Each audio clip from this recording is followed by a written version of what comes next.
书接上回，1941年8月8号，德军按照既定计划开始行动。此时的苏联红军已经识破了德军的企图。西南方面军总司令布琼尼命令各集团军撤到第聂伯河对岸，沿东岸构筑防御工事，防御德军进攻。为了掩护方面军右翼，布琼尼命令新组建的第40集团军在科诺托普以北沿杰斯纳河展开。指挥官伦德施泰特为了尽快合围基辅，命令德军南方集团军群各集团军猛烈进攻，加大攻势，使苏军的防御压力日渐增加。1941年初，由于苏军布良斯克方面军未能完成保卫及阻击任务，德军已经推进至第聂伯河支流杰斯纳河，并在绍斯特卡、科罗普、维布利等多地进行了强渡。9月10号，坦克第2集群先遣部队夺取了西南方面军后方的罗姆内市，可以说使德军包围基辅的目的已经完成了一半。随着罗姆内的陷落，苏联红军西南方面军总司令布琼尼元帅已经感觉到基辅是岌岌可危，马上向斯大林请求东撤，以保全西南方面军，遭到了斯大林拒绝。斯大林命令死守基辅，但是后来证明这只是个传言，斯大林并没有要求不惜一切代价死守基辅，他只是要求撤退时布琼尼必须保证第聂伯河一线的防御，并对古德里安的装甲部队发起反击，而且未经最高统帅部批准，不能弃守基辅。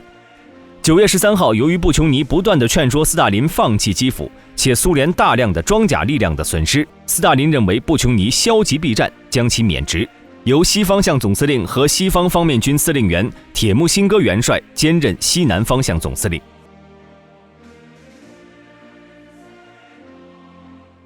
谢苗康斯坦丁诺维奇·铁木辛哥，苏联著名的军事将领。1895年2月18号出生于乌克兰的富尔曼卡镇。1915年应征入伍，参加过10月革命以及2次世界大战。1940年被授予苏联元帅军衔，2次获得苏联英雄称号。战功卓越，但是接替指挥的铁木辛哥也已经无法阻挡德军包围基辅的步伐。在早先8月30号的时候，德军已经在西南方向军南翼建立了一个据点。由于驻守此地的苏联第38集团军未能消除这个据点，导致此据点集结了大批德军，也成为德军的主要进攻点。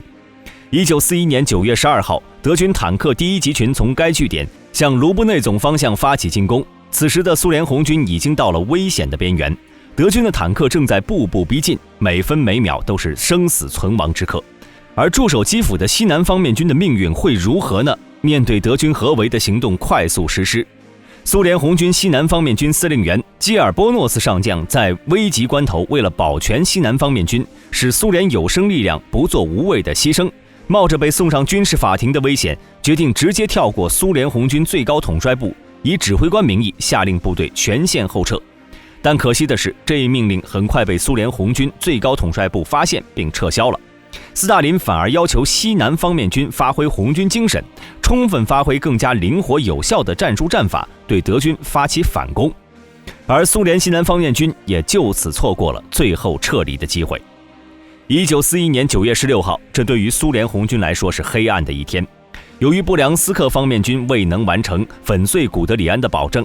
德军第1、第2坦克集群在洛赫维察会师，对西南方面军完成了合围。于是西南方面军主力4个集团军约上百万人被合围，德军合围基辅的作战目的终于达到，基辅至此陷入了德军重重包围之中，战争史上最大的围歼战要开始了。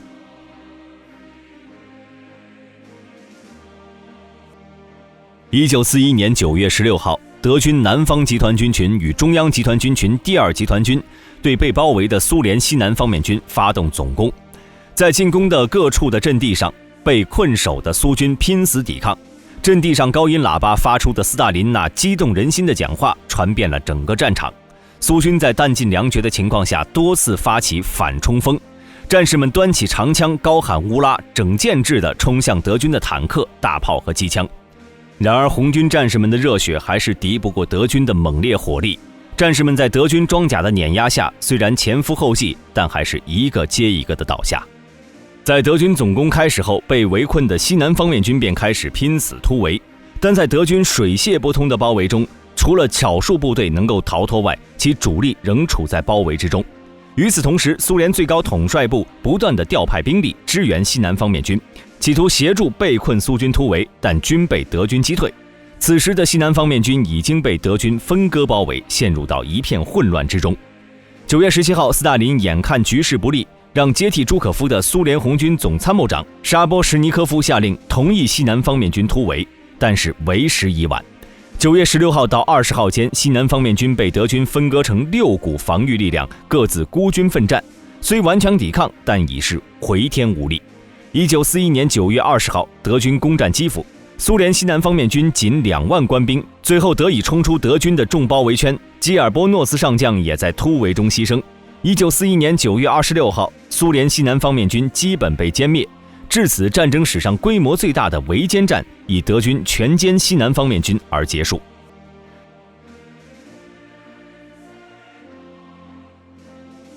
此役苏联参战85万人，死伤19万人，被俘60多万人；德军参战50万人，死伤13万人。基辅会战是第2次世界大战中最大的包围战，持续了2个月有余。德军以损失10万人的代价换取了苏联损失70万人的胜利，战绩绝佳。对苏联人来说，包围圈的规模庞大之极，德军在正面的300余公里、纵深约600公里的大片土地上进行了大范围的迂回包围。而苏军由于缺乏高机动力量，加之缺少优秀的苏联将领，他们基本无法突出重围。对于德军而言，从战术层面来看，这是一次大胆的行动，它的成功也彰显了德军战术的高超和快速机动力量的水平。从战略上看，似乎也有可取之处，保证了巴巴罗萨计划整个战线的水平推进，避免进攻莫斯科时来自南部的隐患。但是乌克兰的广大地域却让德国付出了不小的代价。苏军及乌克兰本土部队的反抗从始至终也没有消失，这使得德军不得不在乌克兰留下大量的军队驻守，以维持乌克兰的稳定。这让实施巴巴罗萨计划的德军兵力一度减少。到随后的莫斯科战役以及更远的冬季作战时，他所有的东线地面战斗部队已经锐减至一半。而日益漫长且不稳定的后方补给线也是德军最终战败的重要因素。基辅会战后，希特勒称赞这是历史上最大的战役，也是苏联红军自卫国战争爆发以来前所未有的大败。苏军的后备力量基本被消耗殆尽，莫斯科一战所集结的部队几乎是战争中最高的比例。而德军在取得基辅会战的巨大胜利后，南方集团军群的阻碍已经消失，得以继续推进。但莫斯科的攻势被推迟了4个星期。后来莫斯科战役证明，战术上的成功并不能左右战局的发展。由于苏军在基辅的巨大牺牲，德军的闪电战攻势被迟滞，为莫斯科的防御部署赢得了宝贵时间，也为同盟国取得第2次世界大战的胜利做出了贡献。本期视频就到这里，喜欢的朋友可以点赞、关注加评论，我们下期再见。